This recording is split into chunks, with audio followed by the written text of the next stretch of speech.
বনৰীয়া হাতী এজন ব্যক্তিক হত্যা কৰিছে। চন্দনৰ গাঁৱত ৩-৪ ঘৰ ভাঙি আৰু লগতে এটা ঘৰৰ সৰু পোৱালি, দুজনী সৰু পোৱালী মহিলা আছিলে, তেখেতসকলৰ কিবাকে মানে সিহঁতৰ প্ৰাণ ৰক্ষা হ'ল।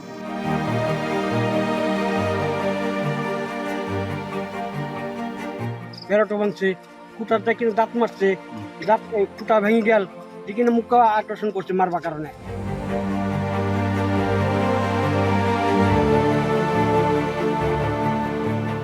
যোৱাকালি ৰাতি প্ৰায় 11টামান বজাত বনৰীয়া হাতী এজন ব্যক্তিক হত্যা কৰিছে আৰু প্ৰায় চন্দনৰ গাঁৱত ৩-৪ ঘৰত ঘৰ ভাঙি আৰু বিভিন্ন সা সামগ্ৰী ভাঙচুৰ কৰিছে আৰু লগতে এটা ঘৰৰ সৰু পোৱালী, দুজনী সৰু পোৱালী মহিলা আছিলে, তেখেতসকলৰ কিবাকে মানে সিহঁতৰ প্ৰাণ ৰক্ষা হ'ল।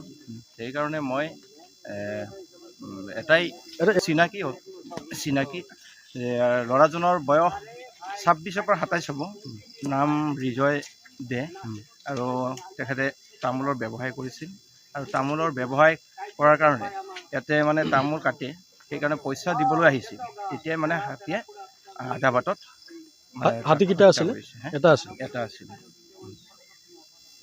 ল'ৰা একদম কম বয়সৰ, আমি চিনি পাওঁ আৰু সেইবাবে মই এটাই মানে দাবী জনাওঁ যে এই অঞ্চলত প্ৰায়ে হাতী উপদ্ৰৱ কৰি আহিছে, যে কিভাৱে আমি এই হাতীৰ পৰা যে ৰক্ষা পাওঁ, এইটো আমি প্ৰশাসনক এটা দাবী জনাইছোঁ, যাতে মানে এইটো অঞ্চলত কোনো টৰ্চ বিতৰণ কৰা নাই। ঠিক আছে, আমি আজিলৈকে দেখা পোৱা নাই টৰ্চ বিতৰণ কৰাটো। ফৰেষ্টকো আমি অনুৰোধ জনাইছোঁ যে এই অঞ্চলত কমচে কম টৰ্চ বিতৰণ কৰি ৰাইজক যাতে অলপ সকাহ দিয়ে, যিহেতু এই অঞ্চল দুখীয়া অঞ্চল। এই হাতিটো মোর ঘর গেছে, এই সাইডে যায় কিনে বেড়াটো আছে, বেড়াটো ভাঙছে, খুঁটাতে কিনে দাঁত মারছে, দাঁত খুঁটা ভেঙে গেল, যেখানে মুখে আকর্ষণ করছে মারবার কারণে। মোর মাইকিটো আছে লগত, মাইকিটো ওলাই দিছো মই দরজা খুলি, বলে ওলা এই হাতি উমি গেছে। এইটোৱে হাতী কেইটা আছিল? হাতী কেইটা এটা আছিল? মস্ত উচা এটাই হাতী। ঘৰ চৰ ভাঙিছে নেকি? মোৰ ঘৰ ভাঙছে। কেইটা ভাঙিছে? এটা। কেইটামান পাইছিল তেতিয়া ৰাতি? তেতিয়া মোৰ ঘৰত যাই পাইছে 2:30 বজাত। ইয়াৰ পৰা এক্সিডেণ্ট কৰি গেছে। আমি গম পাওঁ নাই এক্সিডেণ্টটো, আমি তেতিয়া মানুহ চানুহ নাই, ৰাতিপুৱাই গম পাইছোঁ।